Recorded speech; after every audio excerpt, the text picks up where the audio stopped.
World, thank you for joining me once again here on Talk and Fight for another episode of Boxing News Today.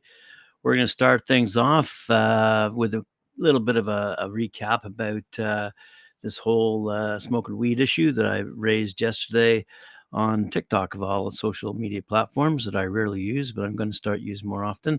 Let's have a quick look here. Keyshawn Davis is upset about his 10-round majority decision win over Nahir Albright being overturned due to the positive test he received for smoking pot, apparently, before their October 14th fight over in Rosenberg, Texas.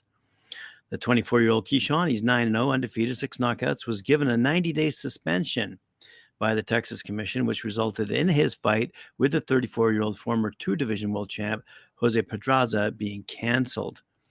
Keyshawn will be coming off his suspension in January so he can continue his career at that time. Hopefully he doesn't test positive in the future for marijuana use and gets another suspension. Davis's promoters at Top Rank are expected to reschedule that fight anyway in the first quarter of next year. You'd think these guys would be a bit smarter when they're at the peak of their careers. All right. Let's have a quick look at another fight that has been canceled.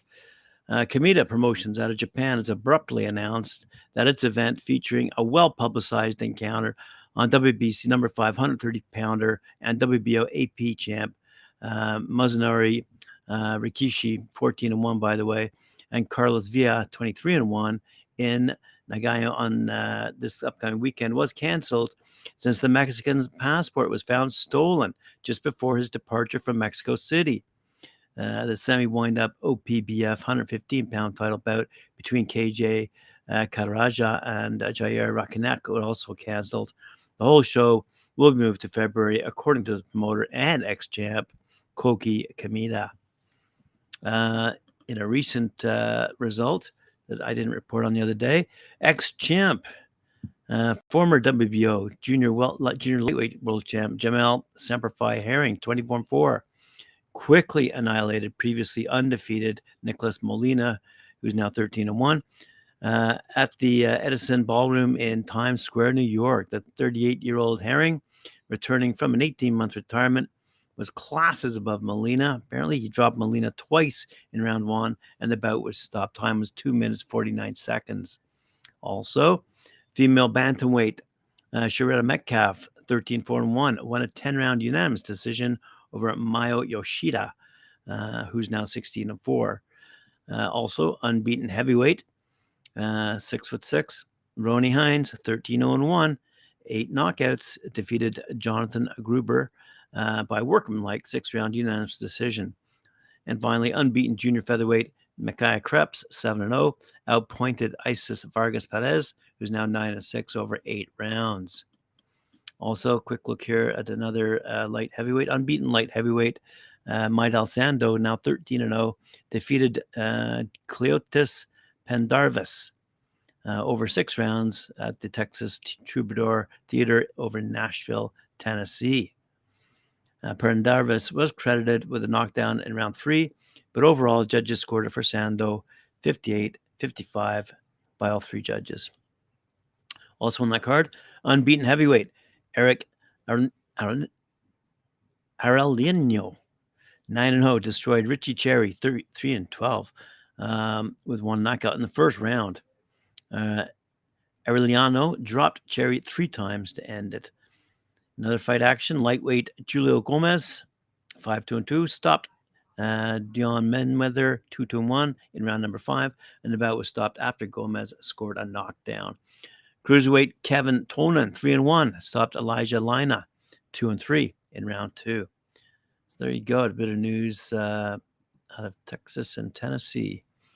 Moving over to, let's go down under. December 9th at the Pullman Hotel, Albert Park, former WBA World Super Flyweight champion Andrew Maloney will begin his campaign to reinstate his world-level status. And he takes on Judy Flores, 13-1 from the Philippines, over 10 rounds. The co-main is a 6-round 50-50 matchup between a popular local boy, Luke Gersbeck versus Forno Queenslander. Haizi Huria, another good test for both boys, with the winner getting closer to that national title shot. The undercard is stacked with some great local matchups, sure to create some good entertaining straps for sure. And tables and seating are still available. Go online, have a look. December 9th at the Pullman Hotel. Irish brawler Joe Mighty Ward, 9-1, who's been traveling through the U.S. and Puerto Rico, has welcomed the challenge thrown by Ghana's Prince Oko Nartey. He's 11-1 with 10 knockouts. Ahead of their light heavyweights showdown between two southpaws taking place in Ireland next Saturday. Nartey issued a knockout warning to the 30-year-old former Olympian on Friday, and Ward is excited his opponent is apparently bringing the fire he wants in the ring on his homecoming at the Aura Complex in Letterkenny on 18th of November, when he fights on Irish soil for the first time as a pro. He said, "I'm looking forward to my first fight in Ireland. I turned pro in 2019, and all my fights have been in the U.S., Mexico, and Puerto Rico. So to be given the chance to come back and fight in Ireland is something really special, and I'm really looking forward to," Ward said. Oh, let's have a look at the women's boxing. Let's have a quick look here. Chantelle Cameron, I've already mentioned this, will be taking on Katie Taylor. As we all know, Chantelle Cameron sporting a undefeated record, 18-0, 8 wins via knockout.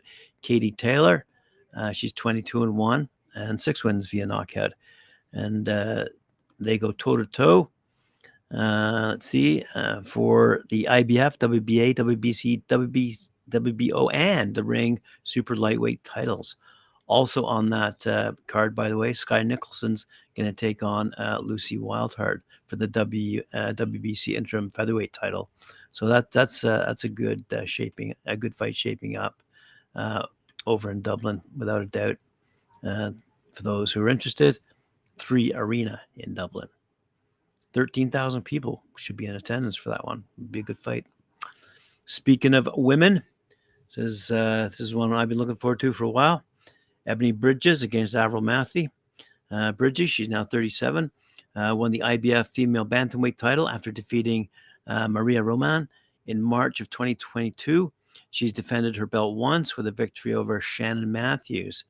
Now, fellow Aussie Avril Mathie stands in her way, but Bridges warned the model, "I can't wait to smash your pretty face in." Bridges complimented Mathie on her boobs ahead of their showdown, according to The Sun over in the UK, but admitted she will be a tough opponent. Bridges said, "Battle of the boobs. She does have good boobs too, but mine are better. I've already won." She's obviously a really good-looking woman. She does OnlyFans as well, and she's a swimwear model. I know a lot of people are writing her off, kind of like how everyone wrote me off because I'm pretty and a model and have OnlyFans. I believe she's going to be a tough opponent. All the fights I've watched, and she's been in some wars. She's shown some real grit.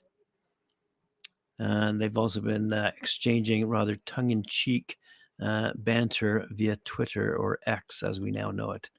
Take a look, and feel free to go to thesun.co.uk for boxing news and take a look at some of the pictures. I think you'll be quite happy with what you see. These guys have done a really good job of reporting who among those two looks better. I don't know how else to say it. All righty. Okay, let's have a quick look here. Oh, going down under again. Kiwi boxing sensation Lani Daniels and her next opponent, Desley Lady D Robinson, come at their imminent work title fight from vastly different perspectives. The pair will share the ring at Wangari next month with the vacant IBF light heavyweight belt on the line.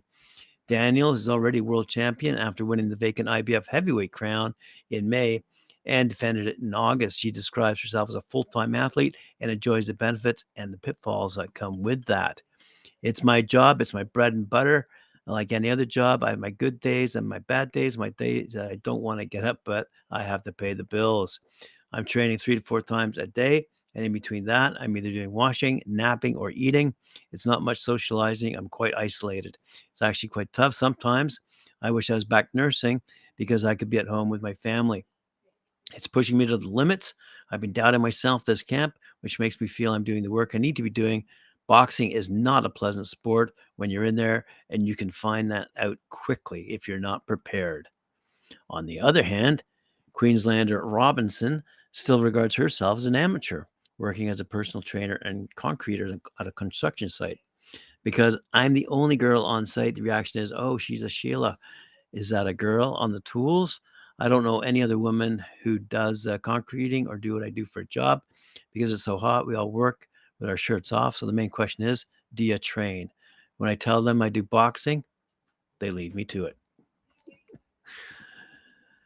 Let's conclude the show with a couple of quick stories that probably involve Eddie Hearn.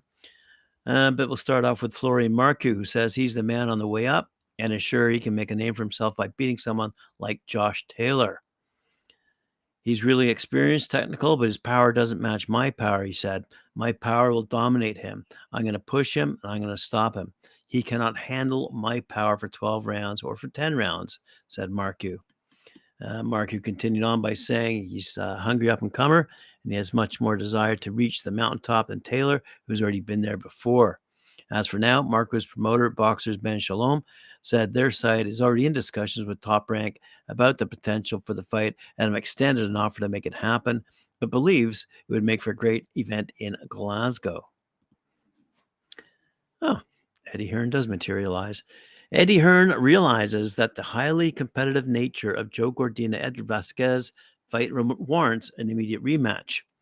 But Cordina's promoter would prefer, however, to match Cordina, 17-0, 9 knockouts, against a former featherweight champion from England in a more marketable bout, or a fellow 130-pound champion in a more significant title unification fight. Hearn mentioned Lee Wood and WBC super featherweight champ O'Shaquie Foster as potential opponents for the 31-year-old Cordina. After the unbeaten Welshman's 12-round majority decision victory over Vasquez, who's now 15-2, that took place in Monte Carlo. Said Hearn, I believe every champion should try and unify the division. I think Joe Cordina's no different. I believe he can beat everybody at 130 tonight, and the champions might be watching, fancying their chances. But for me, I love all domestic fights. I think Lee Wood, Joe Cordina's a great fight, but I'd like to see Joe face the champions, whether that's a trip to Vegas or New York or outdoors in Cardiff. Time to roll the dice in the big ones. And that, my friends, concludes this episode of Talkin' Fights Boxing News today. Hope you liked it. Remember to like, share, subscribe, hit that notification bell. We'll see you later on, 4 p.m. when I join Mike Orr for his show, Knuckle Up. And then tomorrow, 11 a.m. Eastern Time, you'll see me here again for Boxing News Today. Thank you very much.